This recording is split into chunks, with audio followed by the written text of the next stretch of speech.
Polisi akhirnya menetapkan Sadira, sopir bus Trans Putra Fajar yang membawa rombongan siswa SMK Lingga Kencana sebagai tersangka.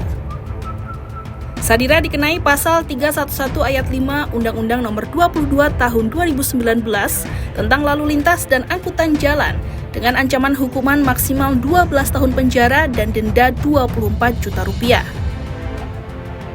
Dirlantas Polda Jawa Barat, Kombes Polisi Wibowo saat konferensi pers di Mapolres Subang, Selasa 14 Mei 2024, menegaskan jika Sadira terbukti lalai.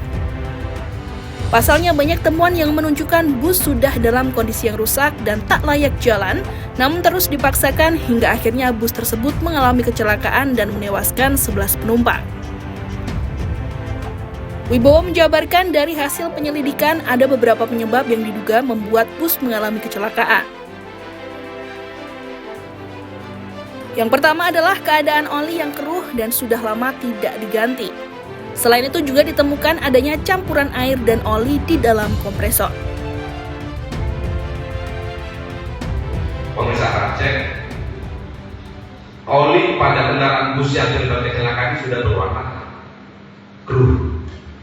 Ini menunjukkan bahwa oli ini sudah tidak diganti dalam kurun waktu yang cukup lama.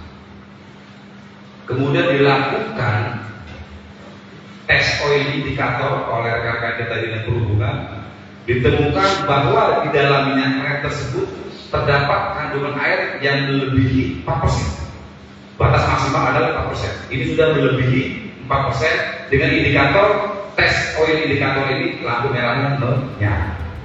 Lihat rekan sekalian. Tak hanya soal oli, sebab setelah dilakukan penyelidikan, jarak antara kampas rem berada di bawah standar, yakni 0,3 mm yang seharusnya minimal berada di angka 0,45 mm.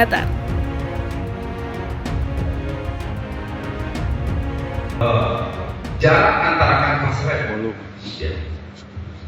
standarnya adalah 0,45 mm.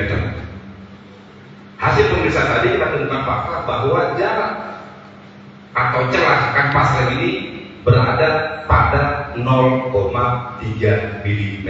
Artinya di bawah dari standar yang ditentukan oleh APM. Kemudian terakhir fakta keempat. Ini cukup krusial rekan-rekan sekalian. Polisi juga menemukan kebocoran dalam ruang relay part dan sambungan antara relay part dengan booster. Hal ini diduga terjadi karena adanya komponen yang sudah rusak sehingga saluran tidak tertutup dengan rapat dan menyebabkan kurangnya tekanan. Kebocoran di dalam ruang relay part dan sambungan antara relay part dengan booster. Kenapa ini bisa terjadi? Karena ada o-ring ini yang sudah halus atau rusak,